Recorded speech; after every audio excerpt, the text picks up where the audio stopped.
Al-qaidatu al-ula al-umuru bimaqasidiha wa fiha mabahis. Asal ceritanya dengan salah seorang daripada ulama Hanafi yang bernama Abu Tahir Ad-Dabbas. Imam Al-Harawi dan juga dengan Abu Tahir Ad-Dabbas, saat ketika dengan beliau mempelajari masalah-masalah hukum yang dibahas dan yang ditulis dalam kitab fikih Hanafi, yang sehingga dengan beliau setelah melihat sekian puluh ribu rangkaian masalah hukum yang dibahas di dalam fikih Hanafi, juga dengan jumlah yang sama di dalam fikih-fikih Syafi'i dan juga dengan fikih-fikih lainnya, harus dengan kita memiliki suatu jaringan atau juga suatu perangkat yang dengan kita sanggup untuk merakit permasalahan hukum yang bertaburan di sana sini. Jadi tujuan daripada qawaidul fiqhiyah sebagaimana disebutkan, qawaidul fiqhiyah bukan untuk menelurkan hukum, bukan untuk memproduk hukum, bukan untuk memproduksi hukum. Al-qawaidul fiqhiyah itu adalah merakit permasalahan hukum yang bertaburan di sana sini yang disebutkan di dalam kitab-kitab fikih. Sekecil kitab Minhajut Talibin yang dengan size-nya tidak lebih besar daripada Al-Qawaidul Fiqhiyah, itu terdapat tidak kurang daripada 70.000 masalah hukum. Hukum berkembang disebabkan karena dengan al-adillatut tafsiliyatu wal ijmaliyatu yang disebutkan di dalam kitab-kitab usul. Tugas daripada ulama usuli, tugas daripada ulama ahli usul itu adalah untuk memproduksi hukum. Al-Quran yang pertama, As-Sunnah yang kedua, Ijma' yang ketiga, Qiyas yang keempat, Masalihul Mursalah, Al-Urfu yang keenam, Syar'u man qablana, Qaulus Sahabah, Amalu Ahli Madinah. Begitulah menurut keterangannya. Jadi daripada 10 sumber hukum yang kita sebutkan tadi, kita tambahkan dengan al-istihsan yang terakhir. Daripada 10 sumber hukum, mau tidak mau, hukum akan berkembang.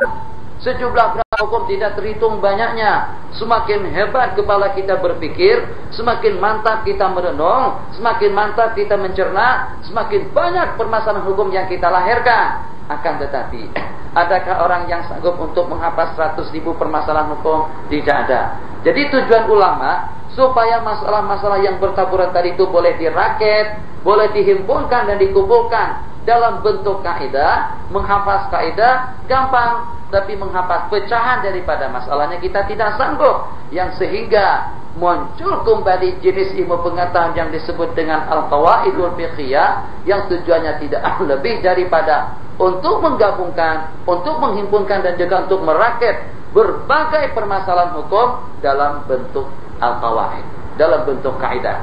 Jadi dengan Imam Ad-Dabbas, Abu Tahir Ad-Dabbas tadi itu berkemampuan untuk mengembalikan fikih Hanafi kepada 17 macam kaidah fiqhiyah. Itulah yang disebut dengan kaidah Indo. Saat ketika dengan Al-Qadhi Husain pada abad yang kelima mendengar dengan usaha tersebut daripada ulama Hanafiyah, yang dengan beliau pun juga berusaha dengan upaya yang sama sehingga sanggup untuk mengembalikan semua permasalahan hukum fikih itu kepada 5 buah kaidah. Al-umuru bimaqasidiha, al-masyaqqatu tajlibu taysir, ad-dararu yuzal, al-adatu muhakamah. Al-umuru bimaqasidiha, al-masyaqqatu tajlibu taysir, al-yaqinu la yuzalu bisyak, ad-dararu yuzal, wal-adatu muhakamah. Ini daripada Al-Qadhi Husain. Akan tetapi ulama berpendapat bukan hanya terkendalikan hanya dengan 4 buah kaidah saja.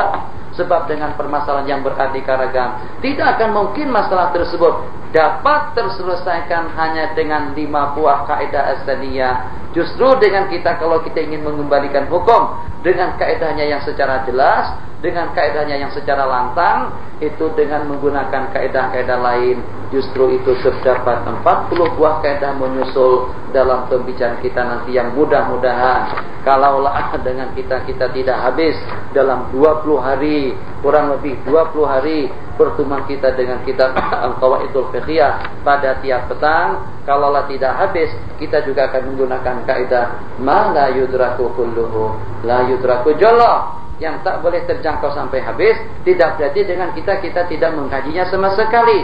Al-umuru bimaqasidiha, segala perkara itu dengan niat yang diniatkan. Al-umuru bimaqasidiha, segala sesuatu itu menurut maksud dan tujuannya. Fiha mabahis al-ula. Jadi ada satu teori lagi perlu ada benahi. Kalau pada waktu saya membaca, Anda juga harus membaca di dalam hati. Kalau Anda yang membaca dalam hati, harakat yang Anda berikan dengan bacaan tersebut itu masih belum jelas, atau berbeda dengan apa yang saya baca, elok dikasih baris, dibagikan harakat. Sebab nanti kalau seandainya dengan kita hanya masalah harakat saja, itu sanggup untuk mencemarkan nama baik kita, langsung anjlok. Apa anjlok bahasa Malaysia? Anjlok itu langsung ehbab, daripada langit langsung gugur ke bumi, itu namanya anjlok. Jadi gara-gara kena bacaan tidak betul. Qala Rasulullah sallallahu alaihi wasallam, innamal a'mala, misalnya binniyatu. Orang yang tahu nahwu, yang tahu bahasa, begitu mendengar kita membaca semacam itu, dia sudah gugur daripada kita, sudah gugur daripada pandangannya. Ini orang tidak tahu nahwu, tidak main saraf nahwunya, tidak berjalan Arabnya, tidak berjalan kaedahnya. Kenapa? Sebab innamal a'mala bukan innamal a'mala, innamal a'malu. Dia menjadi mubtada biniyat, dia menjadi majrur dengan ba. Begitu juga dengan hadis-hadis yang seumpamanya, la dararun wala dirarun. Ya Allah ya Arhamar Rahimin. Sedih Rasulullah kalau mendengar dai-dai kita membaca semacam itu.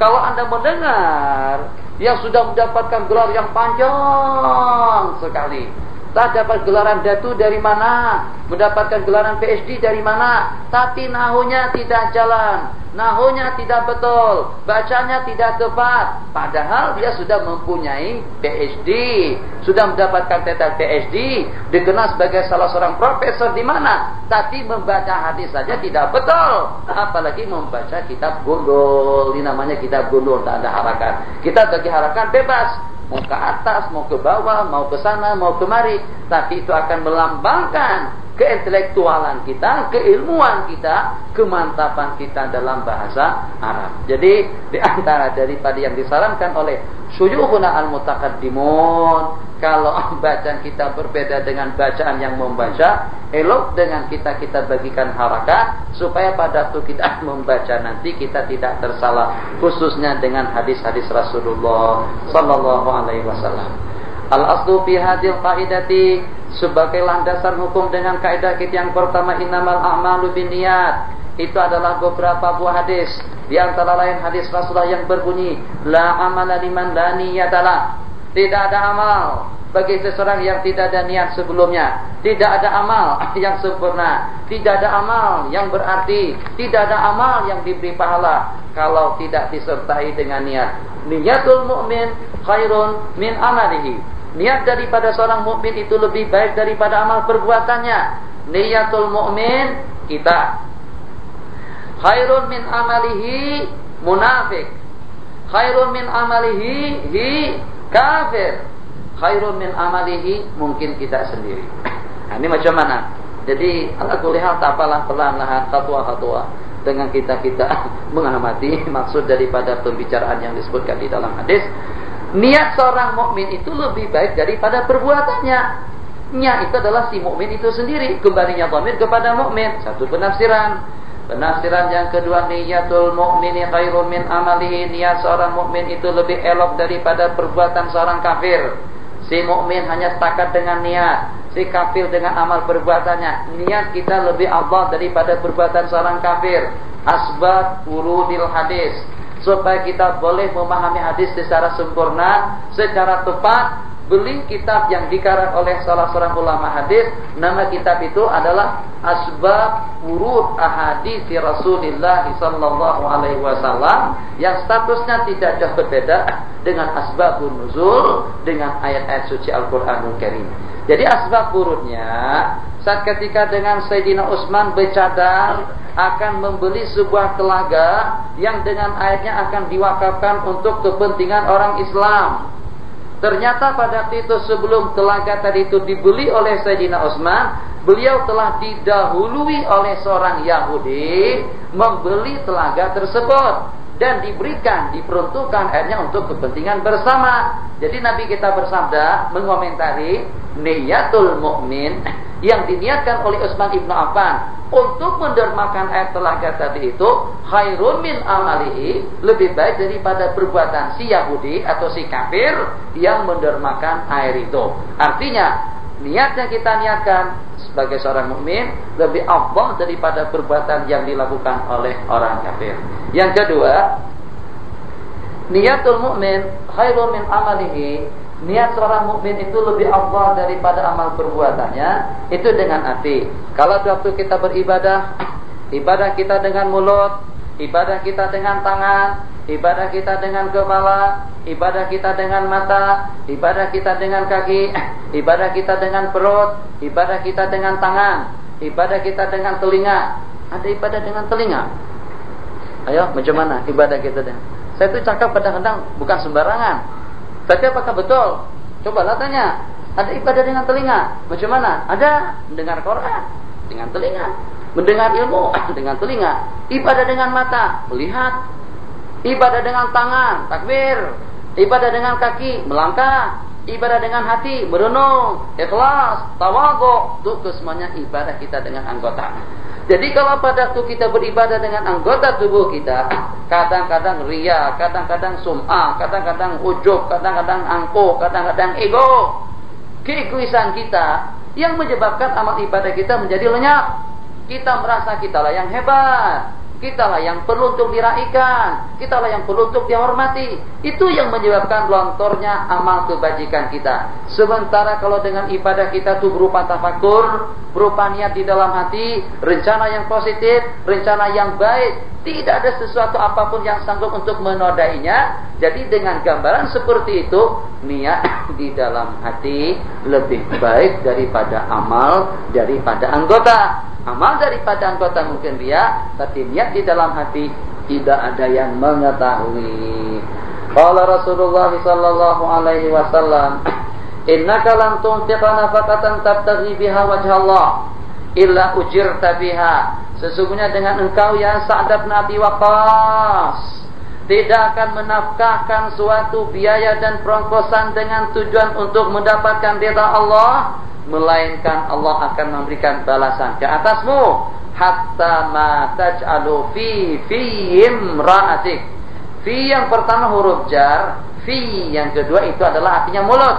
Sehingga dengan nafkah, dengan biaya, makanan, minuman yang kau letakkan di mulut daripada istrimu, Anda pun juga akan mendapatkan pahala. Ulama berpendapat, sewaktu-waktu, bukan tiap waktu, sekali-sekala, bukan tiap kala. Dengan kita waktu kita makan bersama dengan bini, makan bersama dengan kawan, makan bersama dengan anak, sekali-sekala kita suapi dia. Sebab Nabi kita berkata, sehingga dengan makanan yang kau letakkan ke mulut istrimu itu pun kamu mendapatkan pahala. Jadi macam mana? Suapi dia sekali-sekala. Bukan tiap kala, bukan tiap waktu. Tiap waktu, sudah punya anak 9, masih belum boleh makan. Makan sendiri, punya sendiri. Sekali-sekali tak apa. Ambilkan lauk. Itu juga macam tu. Ambilkan lauk, suapkan ke mulut dia, suapkan ke mulut anak. Tidak mengapa. Jadi dengan Syekh Yusuf waktu di Banjarmasin, slow dulu, rehat sekejap.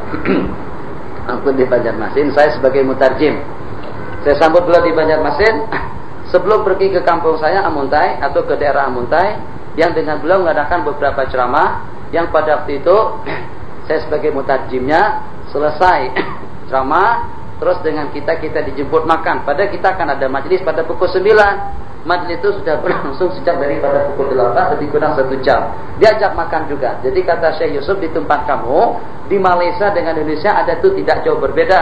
Kebiasaan kita di sana kata beliau, kebiasaan kalian di sini ma baina ta'am wa ta'ami ta'am.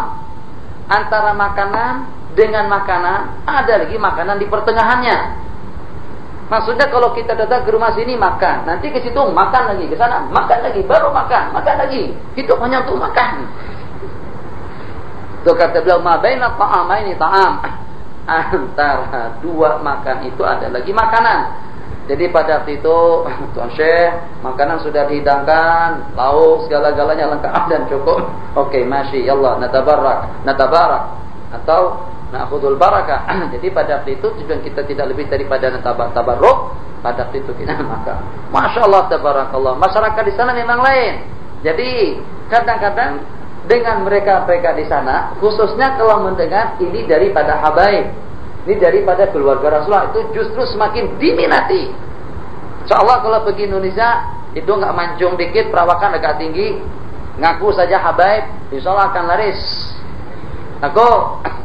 Jadi kalau cakap, Anda akan mendengar satu benda yang aneh sekali, di mana dengan salah seorang daripada yang mengaku dirinya daripada keturunan Rasulullah pergi ke sebuah kampung mengatakan saya adalah Habib dan saya minta supaya dikawinkan. Akhirnya dengan orang kampung pun juga secepat kilat dengan yang perkenaan tadi itu langsung dikawinkan. Setelah si Habib tadi itu dikawinkan, ternyata datang Habib yang berikutnya mengatakan kehabiban daripada Habib itu adalah palsu.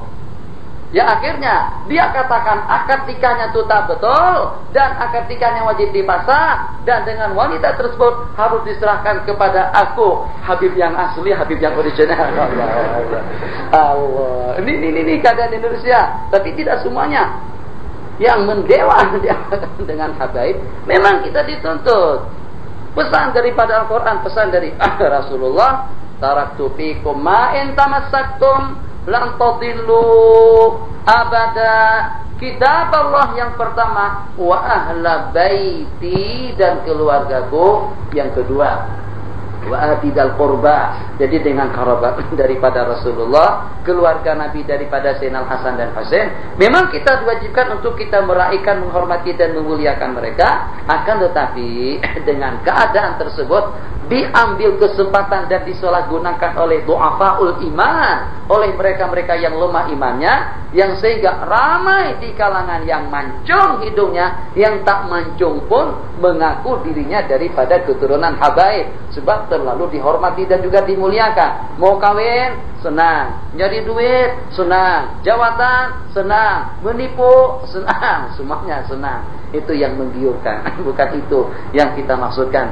Jadi yang kita maksudkan di sini apa saja? Cerita Syekh Yusuf. Jadi pada waktu itu dengan Syekh Yusuf duduk makan. Katanya saya sudah kenyang. Saya pun juga sudah makan.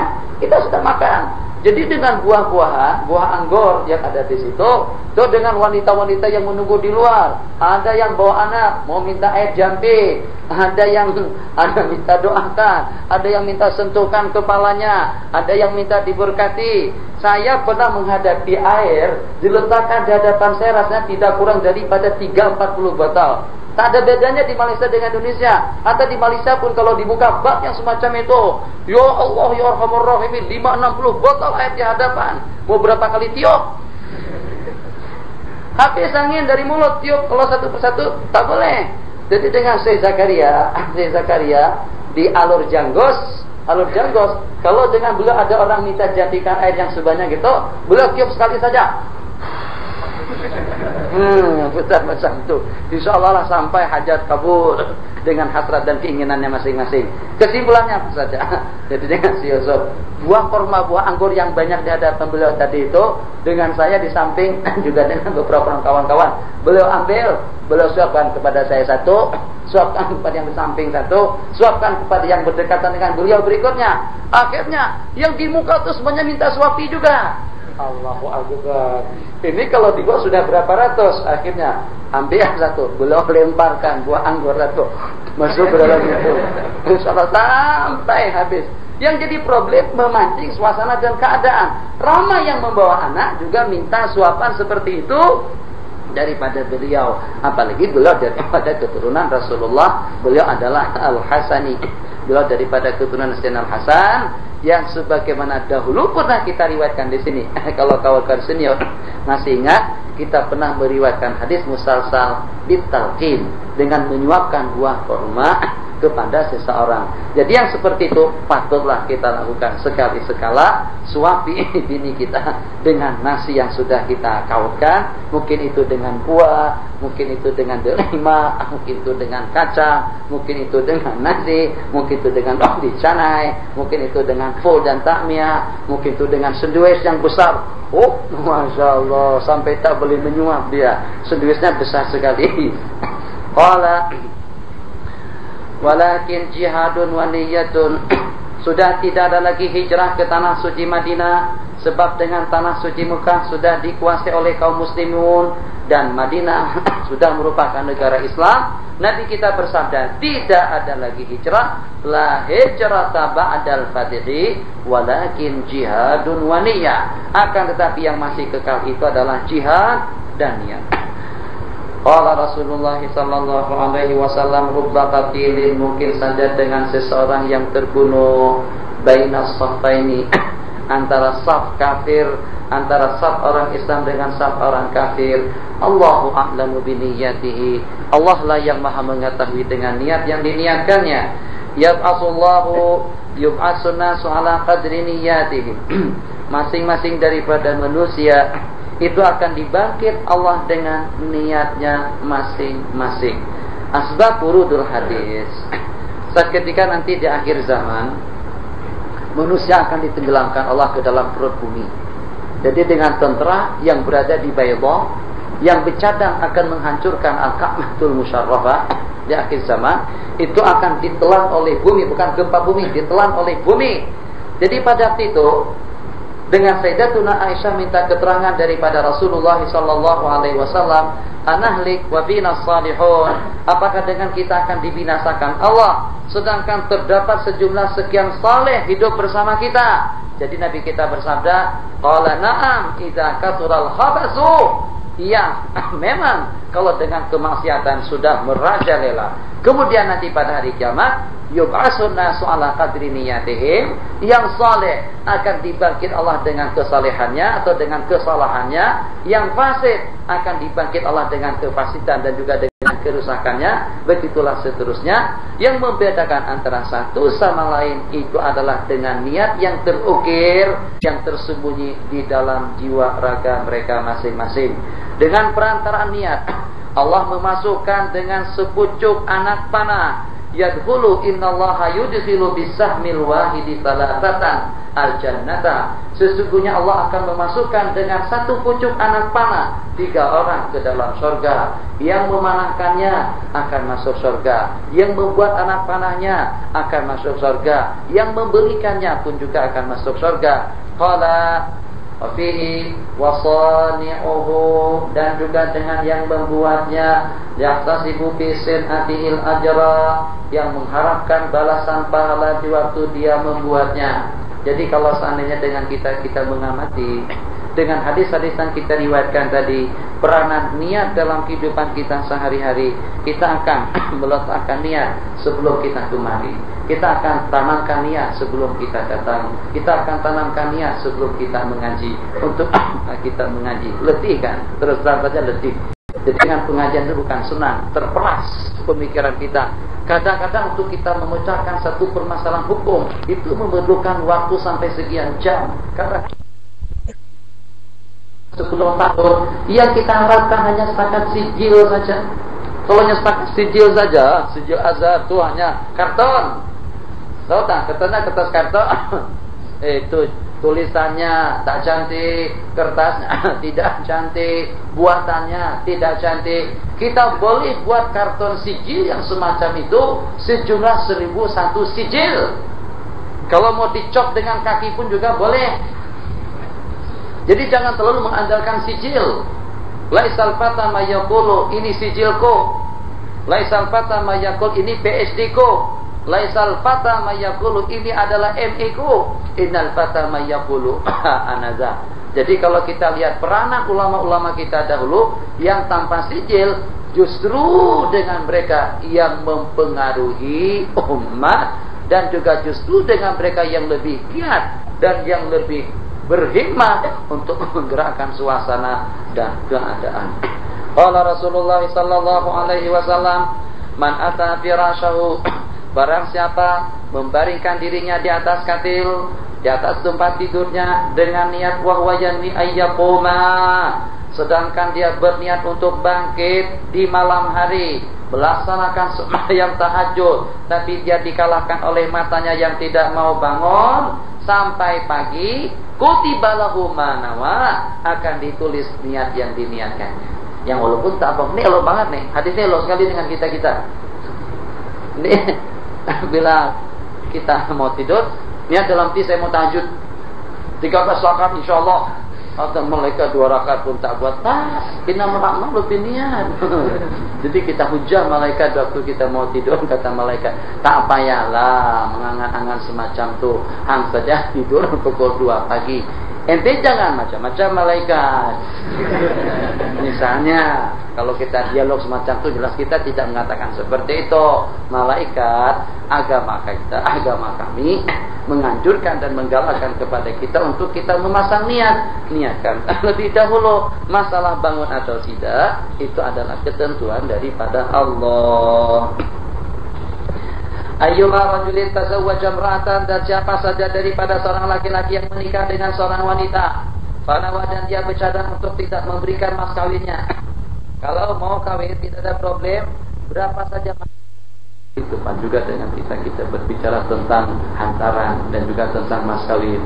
Jadi untuk Tuan Haji, sekedar saya mau tahu untuk mas kawin yang sepatutnya saya serahkan itu berapa? Oh, kami tidak ada masalah. Dengan kami masalah mahar itu benda kecil. Tak penting, tak ada orang yang kaya raya dengan mas kawin, yang kaya dengan hantaran. Jadi apa saja yang Anda bagikan itu akan kami terima. Apa saja. Banyak, ya alhamdulillah. Sedikit, ya cukup. Tak ada pun juga tak ada masalah. Tapi hanya sekedar menyarankan saja, seeloknya lah kalau seandainya untuk mas kawinnya jangan kurang daripada 250.000. Kapok. Kapok dah. Maksudnya, ya saja lah kita kalau minta semacam itu. Tawaduk sekali. Calon mertua tawaduk sekali. Yang 30-40 ribu itu disebut masih sedikit. Katanya kami tidak mengharapkan duit.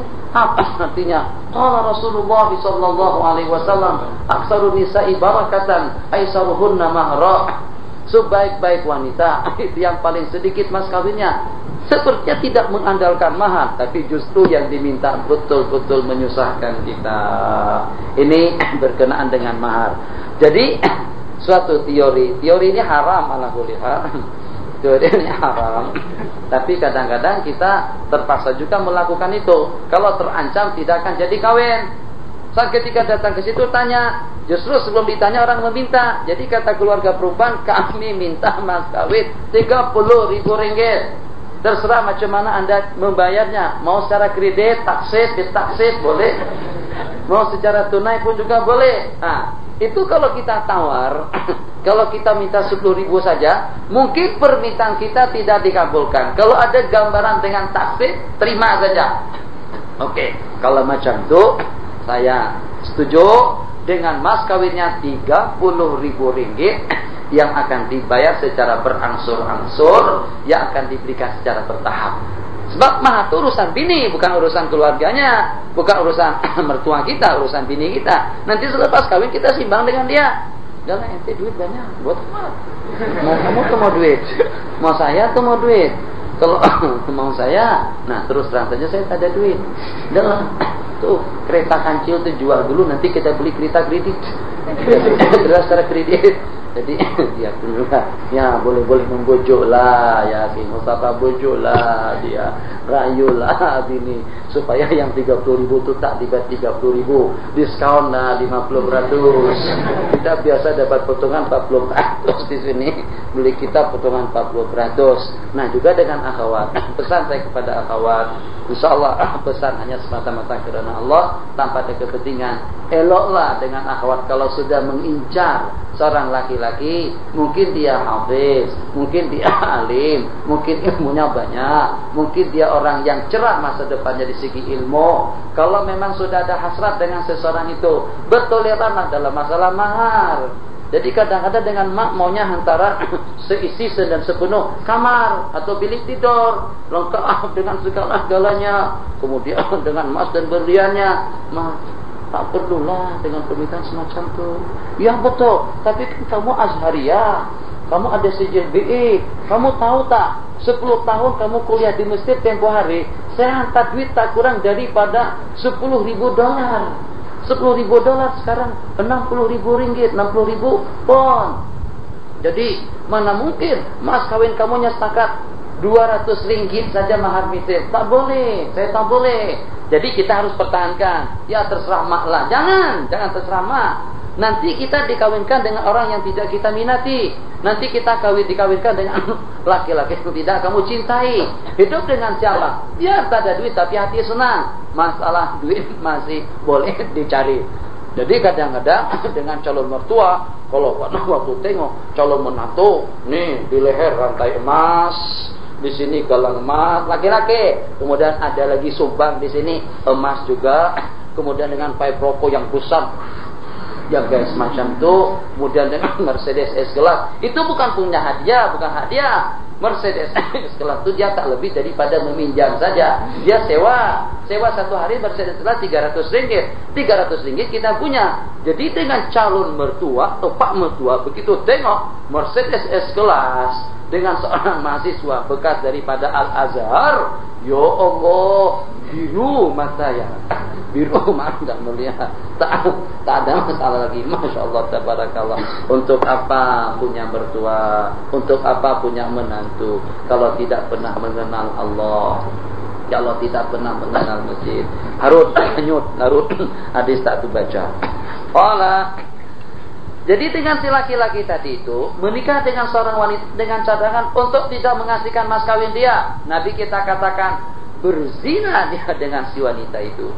Ayyuma rajulin tazawwaja imra'atan fanawa alla yu'tiha min sadaqiha syai'an, terus dia berniat untuk tidak memberikan mas kawinnya, matilah dia pada hari dia mati, wa huwa zanin, sedangkan dia dalam keadaan berzina. Wa ayyuma rajulin, dan siapa saja dengan seorang laki-laki yang membeli sesuatu dan berniat untuk tidak membayar harganya, mata yauma yamut, mati pada hari dia mati, dia sebagai orang yang khianat. Maknanya segala sesuatunya itu dengan niat. Jangan ada sesuatu yang kita rahasiakan di dalam hati, seperti untuk kita tidak membayar mas kawinnya, seperti kita tidak akan mengembalikan hutang. Kalau pada waktu kita berhutang sebanyak apa saja hutang kita, niat hati kita akan bayar, mati kita sebelum bayar, akan dibayarkan Allah nanti pada hari kiamat. Tapi kalau pada waktu kita meminjam duit, kalau pada waktu kita meminjam duit, niat hati kita tidak akan membayarnya, dari detik itu pula kita dianggap orang yang pengkhianat. Manidana dainan, barang siapa meminjam hutang, meminjam duit, wa huwa yarwi ayyu'atiyahu, sedangkan dia berniat untuk membayarnya, akan dibayarkan Allah nanti pada hari kiamat. Wa manidana dainan wa huwa yarwi alla yu'atiyahu, dan barang siapa berhutang dengan niat untuk tidak membayarnya terus mati, pada hari kiamat Allah berfirman, apakah kamu menduga, wananta, aku tidak akan mengambil hak hamba-Ku itu kepadamu? Apakah kamu menduga aku tidak akan menuntutkan hadiah? Yu'khadhu min hasanati, maka dengan kebaikan yang berhutang tadi itu diambil dan diberikan kepada yang menghutanginya. Kalau tidak ada kebaikan, maka akan diambil kejahatannya dan akan dipikulkan kepada yang berhutang. Jadi pembahasan yang pertama dapat kita ambil kesimpulan, kesemuanya itu berkenaan dengan landasan hukum, landasan kaidah kita yang pertama. Saya akan sebut kaidah itu mungkin tidak kurang nanti daripada 100 kali. Al-umuru bimaqasidiha, al-umuru bimaqasidiha. Dengan dalilnya yang pertama, innamal a'malu binniyat wa innama likulli imri'in ma nawa. Jadi insyaallah, karena saya ulang sekian kali, Anda harus hafal. Jadi dengan kaidah yang pertama, al-umuru bimaqasidiha. Kaidah kita yang kedua, al-masyaqqatu tajlibut taysir. Dengan kaidah kita yang ketiga, al-yaqinu la yuzalu bisyakki.